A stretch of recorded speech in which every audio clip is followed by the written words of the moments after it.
ನೀವು ಅದ್ರ ಬಗ್ಗೆ ಎಲ್ಲ ತಲೆ ಕೆಡ್ಸ್ಕೊಬಿಡಿ. ನಿಮಗೆ ಸಿಕ್ಕಿರೋ ಆಪರ್ಚುನಿಟಿನ ಮಿಸ್ ಮಾಡ್ಕೋಬಾರ್ದು.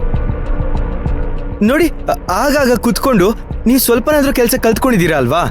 ಸ್ವಲ್ಪ ಸಿಂಪಲ್ ಆಗಿರೋದು ಏನಾದ್ರೂ ಹೊಲಿಯೋದಕ್ಕೆ ಕೊಟ್ರೆ ಮಾಡ್ತೀರಾ ಅಲ್ವಾ? ಕಲ್ತೀವ್ನಿ ಅಂತ ಅನ್ಸುತ್ತೆ. ಆದ್ರೆ ನಾನು ಹೊಲಿತೀನಿ ಅಂದ್ರೆ ಬಾಲರಾಜ್ ಸರು ಈ ಕಂಪ್ನಿಯವರು ಒಪ್ಕೋಬೇಕಲ್ವಾ? ಅದಕ್ಕೆ ಮೊದಲು ನೀವ್ ಒಪ್ಕೋಬೇಕು. ನೀವ್ ಒಪ್ಕೊಂಡ್ರೆ ಕಂಪನಿ ತಾನಾಗ್ ತಾನೇ ಒಪ್ಕೊಳತ್ತೆ. ನಮ್ ಕೆಲ್ಸದ ಮೇಲೆ ನಮಗ್ ನಂಬಿಕೆ ಇರಬೇಕು. ಇಲ್ಲ ಅಂದ್ರೆ ಬೇರೆಯವ್ರು ನಮ್ಮನ್ನ ಹೇಗ್ ನಂಬ್ತಾರೆ ಹೇಳಿ?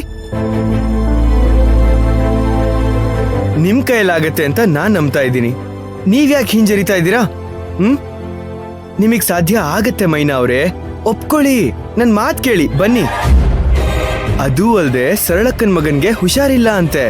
ಪಾಪ ಸರಳಕ್ಕ ಕೆಲ್ಸ ಬಿಟ್ಟು ಹೋಗ್ಬೇಕು ಅಂದ್ರೆ ಆ ಬಾಲರಾಜ್ ವಾಡೆ ಯಾರನ್ನಾದ್ರೂ ಅಲ್ಲಿ ಅವ್ರ ಜಾಗದಲ್ಲಿ ಕೂರ್ಸೆ ಹೋಗ್ಬೇಕು ಅಂತ ಹೇಳ್ತಾ ಇದ್ದಾನಂತೆ. ಇವಾಗ ನೀವು ಒಪ್ಕೊಳ್ಳಿಲ್ಲ ಅಂದ್ರೆ ಪಾಪ ಸರಳಕ್ಕ ಅವ್ರ ಮಗನ್ನ ನೋಡೋಕ್ಕಾಗಲ್ಲ. ಒಪ್ಕೊಳ್ಳಿ ಮೈನಾ ಅವ್ರೆ, ನನ್ಗೋಸ್ಕರ ಮಾಡ್ಬಿಡಿ, ನಿಮ್ಗೋಸ್ಕರನೂ ಮಾಡ್ಬಿಡಿ, ಸರಳಕ್ಕಂಗೋಸ್ಕರನಾದ್ರೂ ಮಾಡಿ. ಸರಿ ಧ್ರುವ ಅವ್ರೆ, ಇದು ದೇವ್ರು ಕೊಟ್ಟಿರೋ ಅವಕಾಶ ಅಂತ ಅನ್ಕೋತೀನಿ. ಇದ್ ಕೈ ಬಿಟ್ರೆ ನನಗ್ ಮತ್ತೆ ಸಿಗುತ್ತೋ ಇಲ್ವೋ. ನಾನ್ ಬರ್ತೀನಿ. ನಡೀರಿ ಮತ್ತೆ. ನಡೆ ಮುಂದೆ ನಡೆ ಮುಂದೆ ನುಗ್ಗಿ ನಡೆ ಮುಂದೆ, ನೀನು ಜಗ್ಗದೆಯೇ ಕುಗ್ಗದೆಯೇ ನೀ ಹಿಗ್ಗಿ ನಡೆ ಮುಂದೆ ನಡೆ ಮುಂದೆ.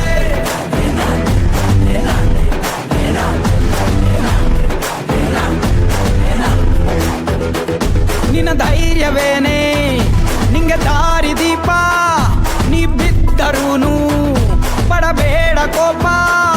ವನವಾಸ ಕಂಡ ಪಾಂಡವರ ಗೆಲುವು ಕೃಷ್ಣ ರಾಮ, ವಾನರ ಸೈನ್ಯವ ಕಟ್ಟುತ್ತಲೇ ಗೆದ್ದನು ಶ್ರೀರಾಮ.